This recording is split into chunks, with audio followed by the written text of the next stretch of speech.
The moving truck in my driveway was the first sign that reality had fractured. I froze. Keys dangling from my fingers. Staring at a massive van idling in front of the historic brownstone I had spent 5 years restoring. I never hired movers. I never planned to leave. My stomach dropped as I pushed open the front door and walked into a nightmare. There, in my foyer, my parents, Joseph and Stacy, were directing a crew of strangers.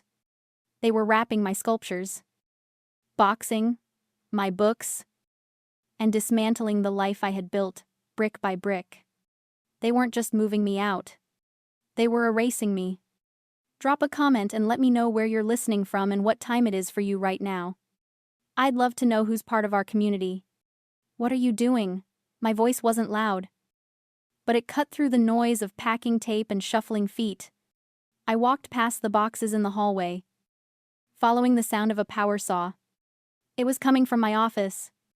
I pushed open the double doors, mahogany, original to the 1890 build, restored by my own hands over 3 weekends, and stopped. The air was thick with sawdust. A man I didn't know, a contractor with a tool belt sagging around his waist, was ripping up the herringbone oak floors. The floors I had sourced from a salvage yard in Vermont. The floors that were the heart of this room. Stop, I said. It came out as a command, not a request. The saw whined down into silence. Oh, Victoria, don't be dramatic. My mother, Stacy, stepped out from the corner. She was holding paint swatches, soft yellows and pastel greens, nursery colors. We tried to call you, but you were on that flight. We couldn't wait. Stephanie is due in 3 months, and Thomas needs to get settled. I looked at the gouged wood. Then I looked at her. You are destroying my office. We're repurposing it, she corrected, her tone light, as if she were suggesting a new restaurant for lunch. Thomas and Stephanie need the space. You know their apartment is too small for a baby. And you, well, you have 4 floors all to yourself. It's selfish. Really. We decided it makes more sense for you to take the studio and let your brother have the brownstone. He's the one starting a family. After all, the logic was breathtaking. It was a masterpiece of delusion. They weren't just asking for a favor.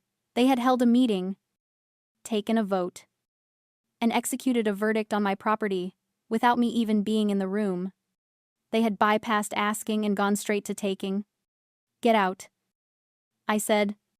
My father, Joseph, appeared in the doorway, wiping dust from his hands. Now, listen here, young lady. We are doing this for the family. You will not speak to your mother that way. You will hand over your keys, pack a bag, and we will discuss the lease transfer for the studio later. He stepped toward me, using his height, his voice, the weight of 30 years of authority to crush me. He expected me to shrink. He expected the daughter who always fixed the problems, who always paid the bills, to sigh and accept that her role was to facilitate her brother's happiness. But I wasn't a daughter in that moment. I was a property owner. I was a senior partner at a firm that managed multi-million-dollar contracts. I looked at the destruction of my property, and something inside me didn't break. It calcified. I didn't scream. I didn't cry. I didn't argue about fairness. I pulled my phone from my pocket. I didn't call Thomas to beg him to stop them. I dialed 911.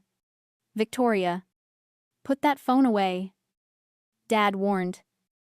Stepping closer. 911. What is your emergency? The dispatcher asked. I have intruders in my home, I said. My eyes locked on my father's face. They have broken in and are currently destroying the interior structure. I am the sole owner. I am in fear for my safety. 10 minutes later, the blue lights flashed against the high ceilings of my foyer.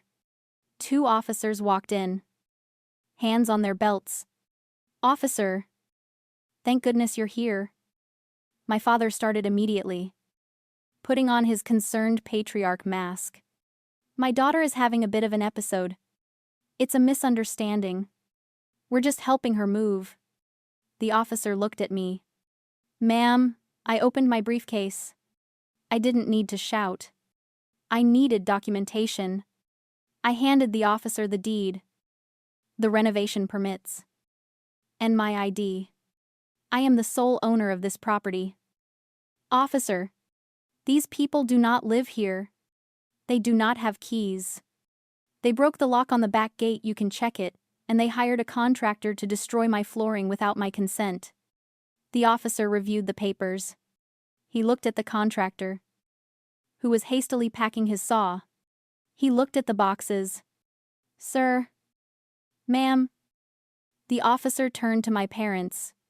"Is your name on this deed?" "We're her parents," Mom shrieked, the mask slipping. "We paid for her. We raised her." "That's not what I asked," the officer said. He turned back to me. "Ma'am, do you want to press charges for breaking and entering and criminal mischief?" The room went silent. My mother's eyes were wide. "Daring me. You wouldn't. You can't. We own you." I looked at the sawdust on my mother's shoes. I looked at the smirk falling off my father's face. "Yes," I said. "I want them arrested." Watching the officers handcuff my parents in the hallway I had spent 2 years restoring wasn't tragic. It was structural.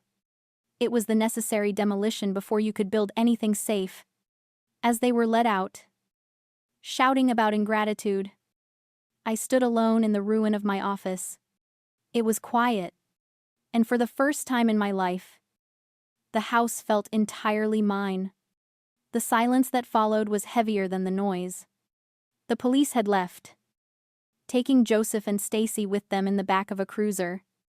The contractor had fled minutes before, leaving his saw on the floor like a weapon at a crime scene. I walked into the center of the room and picked up a roll of blueprints that had been knocked off my drafting table. They were torn down the middle. This house wasn't just an asset. It was a resurrection. 5 years ago, when I bought this place, it was a condemned shell. The roof leaked. The wiring was a fire hazard. And the neighborhood was a gamble. My parents had laughed. A money pit. Dad had called it, just like you, to make things difficult. Mom had added, they didn't offer to help with the down payment. They didn't offer to help hold a ladder. So I did it alone. I spent my weekends in a respirator mask, sanding layers of lead paint off the molding. I learned how to repoint brickwork from YouTube and old manuals. I poured my salary, my sweat, and my sanity into these walls. Every inch of this brownstone was proof that I could build something lasting. Then there was Thomas. Thomas, the golden boy. Thomas, who had vision. At 29, my brother had started 6 companies and finished none. He was an idea guy. He didn't deal with the messy reality of execution, he dealt in potential. And my parents were his venture capitalists, investing their emotional and financial reserves into a stock that only trended down. When Thomas dropped out of college to start a DJ collective, they called him brave. When I graduated top of my class and made partner at 30, they called me lucky. I touched the jagged edge of the torn blueprint. I realized then what I had been to them all these years. I was the glass child.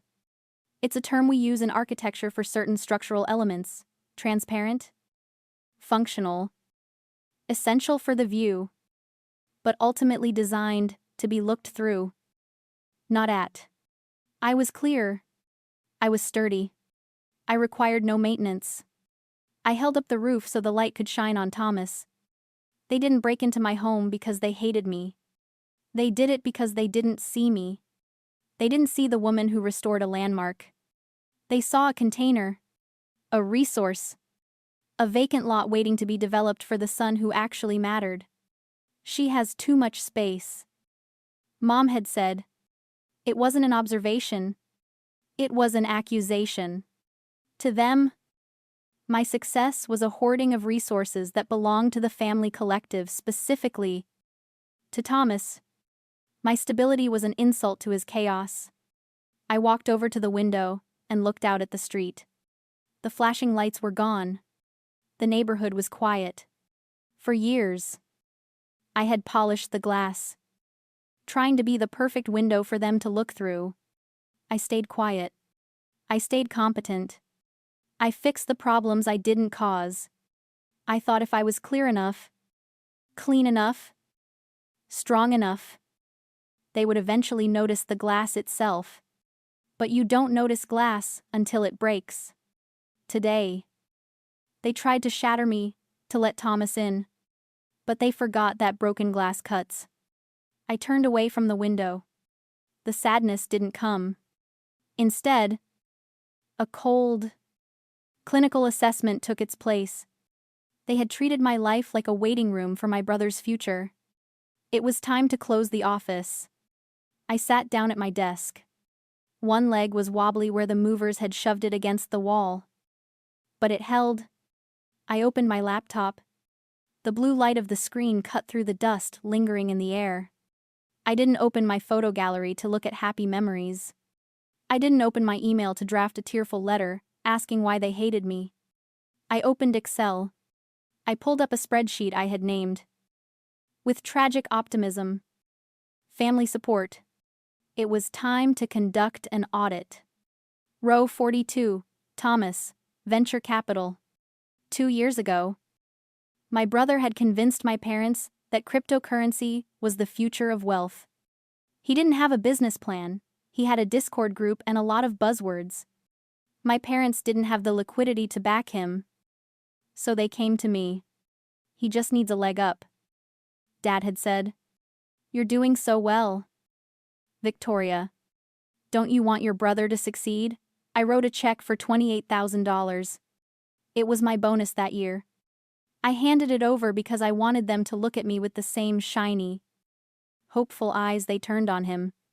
Thomas lost it in 3 weeks. He didn't apologize. He called it a market correction. My parents called it a learning experience. I called it a loss and wrote it off. I scrolled down. Row 10 through infinity, parental health assistance. $1,200. Every single month. 3 years ago, Mom told me their premiums had tripled.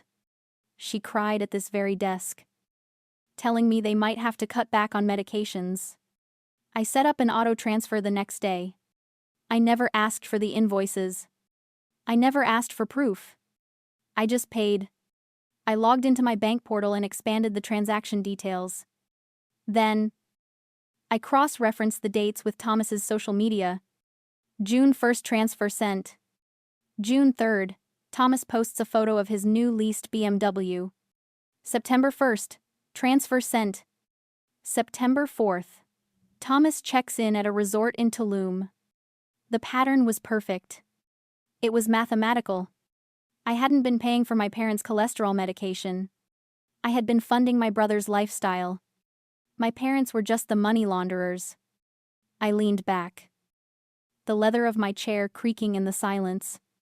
This is the trap of the competent child. It's what I call the ATM syndrome. When you are the child who doesn't need help, you are trained to believe that your value lies in your utility. You learn early that love isn't a gift, it's a transaction. You pay for your seat at the table. If you are successful, you are expected to subsidize the dysfunction of the people who refuse to grow up. I had spent my entire adult life believing that if I just paid enough, if I just fixed enough, if I was just good enough, I would eventually buy their affection. I thought I was investing in my family. I looked at the numbers. The sum at the bottom of the column was enough to buy a small house.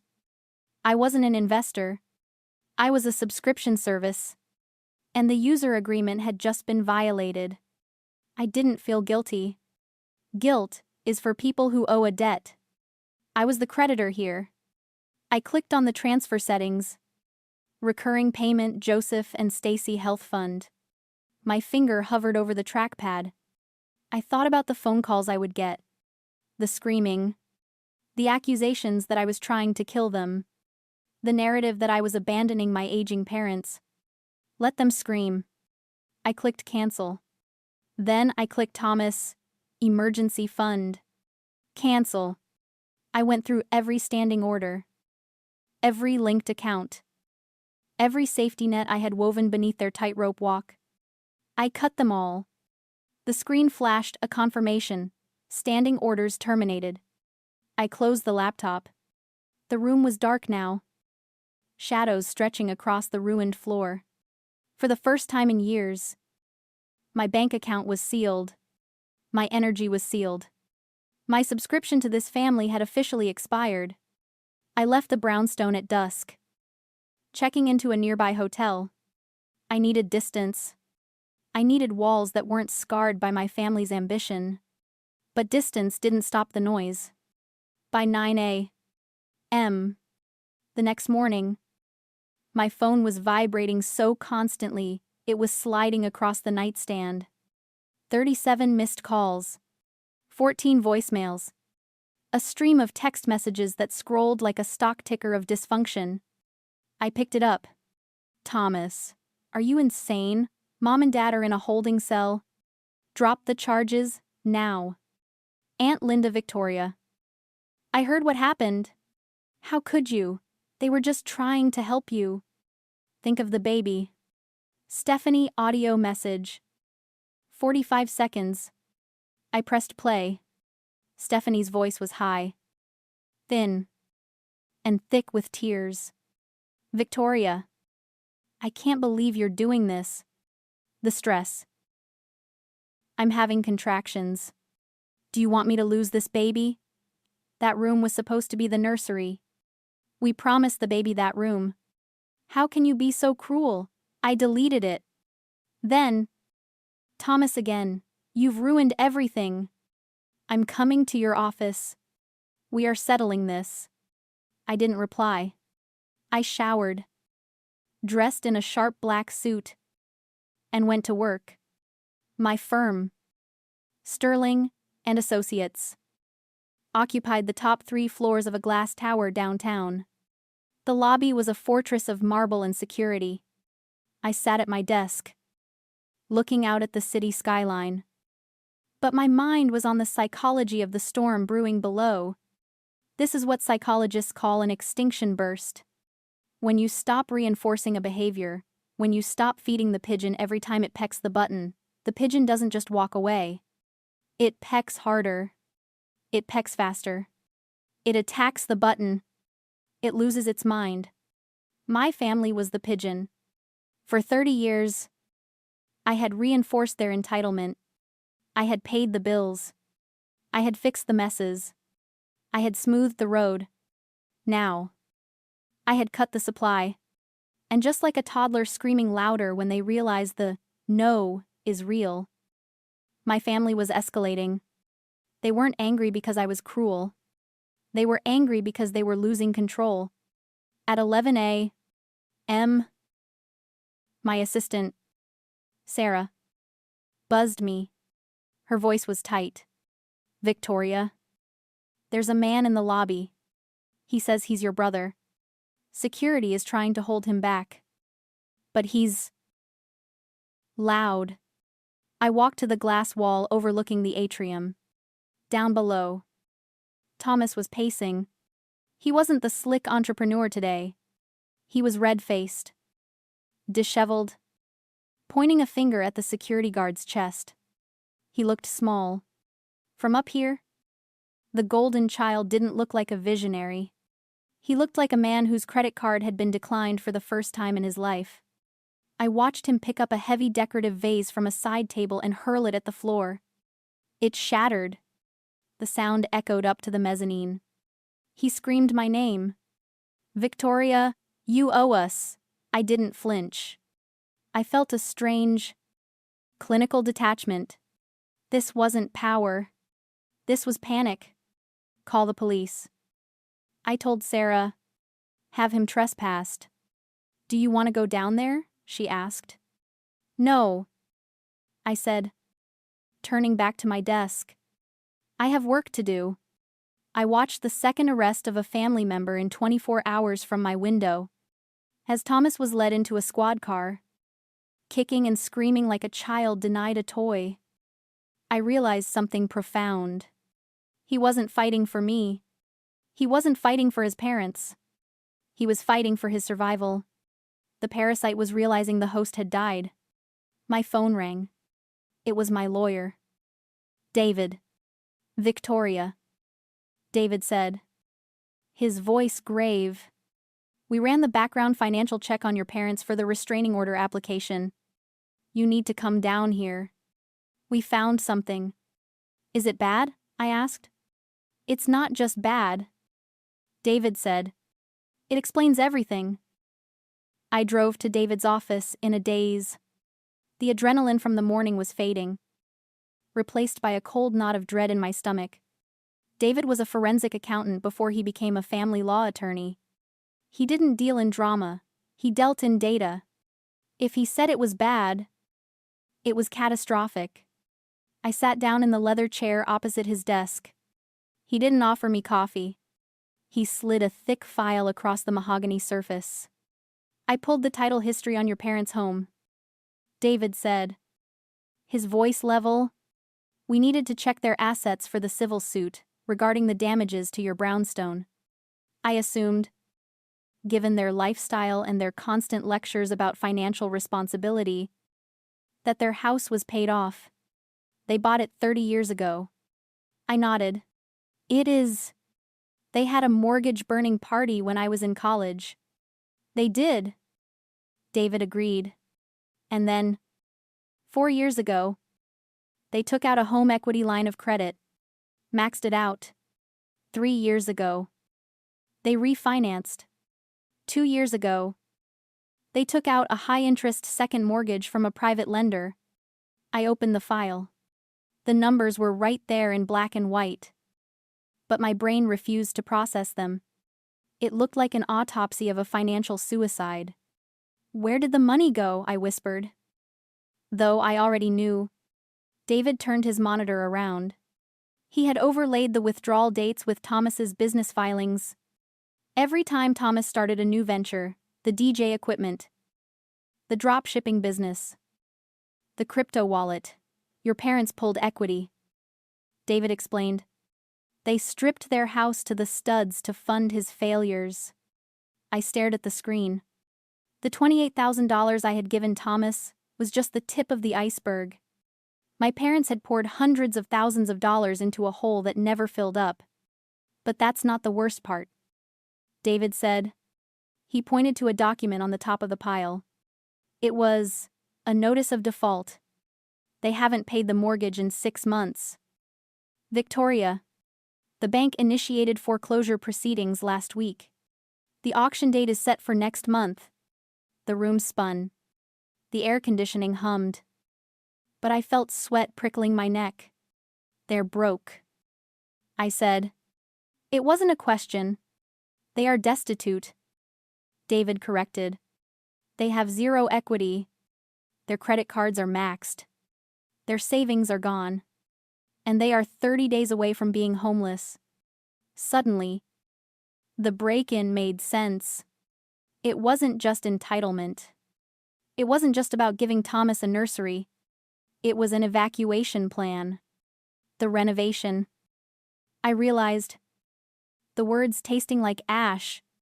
They weren't just moving Thomas in. They were moving in with him. Exactly. David said. They needed a place to live. They couldn't tell you the truth that the successful parents were bankrupt, so they manufactured a crisis. They decided you had too much space because they desperately needed to occupy it. They were going to hijack your home to hide their ruin. The audacity was paralyzing. They weren't just going to steal my office, They were going to turn my sanctuary into a lifeboat for the ship they had scuttled. They were going to move in, rent-free, and force me to subsidize the very people who had drained them dry. They would have lived in my house, eating my food, criticizing my choices, while pretending they were doing me a favor by filling the empty rooms. I thought about my mother's sneer when she told me I was selfish. Selfish. She was drowning. And instead of asking for a hand, she tried to stand on my head to keep breathing. They have no leverage. David said, closing the file. They aren't powerful patriarchs. They are debtors. And you are the only person with a roof over your head. I stood up. The fear I had carried for 30 years, the fear of their judgment, their disapproval, their withdrawal of love evaporated. You can't be afraid of a paper tiger when you realize it's soaking wet and dissolving. Thank you, David. I said. What are you going to do? I picked up my purse. I felt lighter than I had in years. I'm going to finish this. The final confrontation didn't happen in a courtroom. It happened on the front steps of the brownstone. 3 days later, I had returned to meet with a contractor about repairing the floors. When I walked out, Joseph and Stacy were waiting on the sidewalk. They looked older. The defiance that had fueled their break-in was gone, replaced by a gray, trembling desperation. They didn't shout. They didn't demand. They huddled together like refugees from a disaster of their own making. Victoria, Mom said, her voice cracking. Please. We have nowhere to go. I stood on the top step, looking down.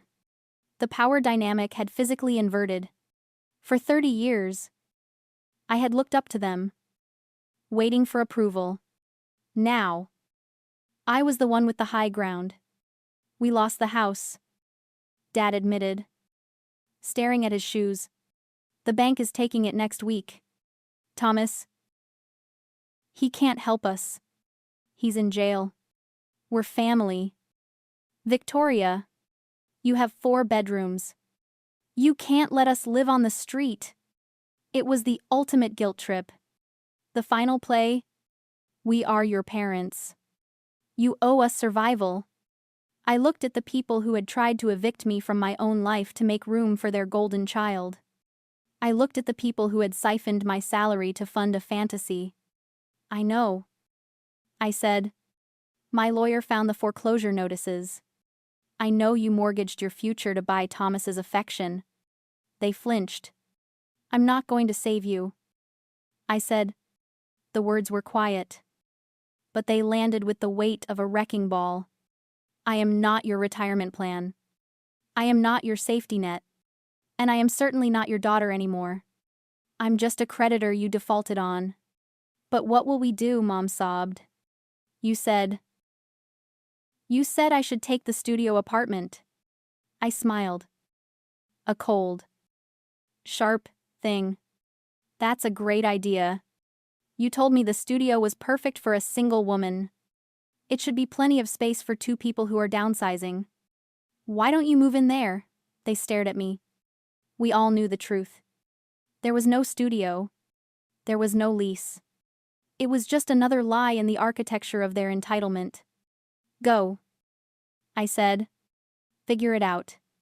Use the resourcefulness you always told me to have. I turned my back on them and walked inside. I locked the heavy oak door. I slid the deadbolt home. The sound echoed through the empty hallway, a solid, final thud. I walked into the center of the living room. It was silent. No saws. No screaming. No demands. This brings me to what I call the piece of the villain. Society tells women that being good means being self-sacrificing. It means setting yourself on fire to keep others warm. When you finally hand the match back and say no, they will call you cold. They will call you cruel. They will call you the villain of the family story.